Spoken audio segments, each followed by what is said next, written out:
mond lietegi e grubego. Wamiyo gik moko kaka kombe, kaka tents, kaka catering equipments mondo konygi, nikech wayudo samoro group gi nyiso ni gitimo catering e gwenge ma samoro wadhiega. Yudo ka samoro giwacho ni gin kaka group mar mond liete, gija timo ga catering. Sama gitimo catering to gilak equipments mag catering gi.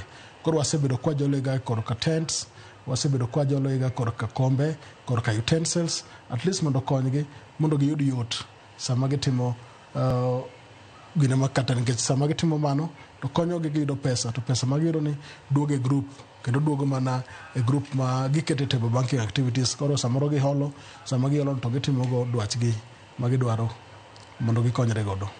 Nyaka sani untiere grube adi?